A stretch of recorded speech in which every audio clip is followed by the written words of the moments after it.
पाकिस्तान के star batsman Shoaib Malik को टी20 world cup और उसके बाद इंग्लैंड में के साथ खेले जाने वाली सीरीज़ में मुंतखब ना करने पर साबिक क्रिकेटर की जानिब से तनकीद का सिलसिला जारी है और तमाम क्रिकेटर ने ही तकरीबन इस बारे में बयान दिया है कि शोएब मलिक पाकिस्तान की ज़रूरत है और मिडल आर्डर में शोएब मलिक की मौजूदगी वर्ल्ड कप में पाकिस्तान के लिए बहुत ही फ़ायदेमंद साबित हो सकती है। लेकिन एक नया बयान पाकिस्तान के साबिक ओपनर मोहम्मद हफीज़ की जानिब से आया है। उन्होंने कहा कि मैंने एक साल कबल ही शोएब मलिक को रिटायरमेंट का मशवरा दिया था।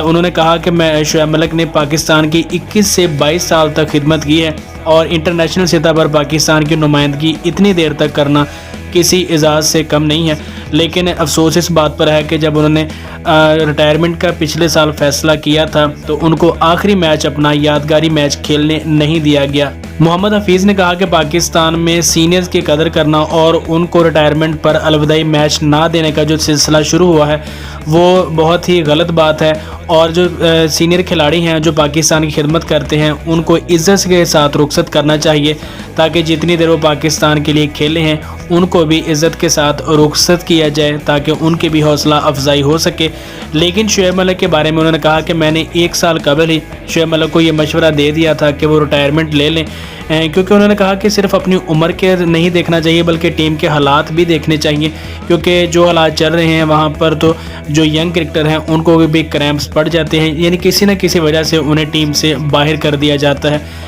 तो हफीज़ ने बहुत बड़ी बात कही है कि शोएब मलिक अभी तक इसी आस पर थे कि शायद शोएब मलिक को मौका दिया जाए और वर्ल्ड कप खिला दिया जाए, लेकिन अब हफीज़ का जो बयान सामने आया है तो इसका मतलब ये है कि जो चहमगोइयाँ थी बड़ी अरसे से जारी थी कि शोएब मलिक को इंटरनेशनल क्रिकेट से रिटायर हो जाना चाहिए।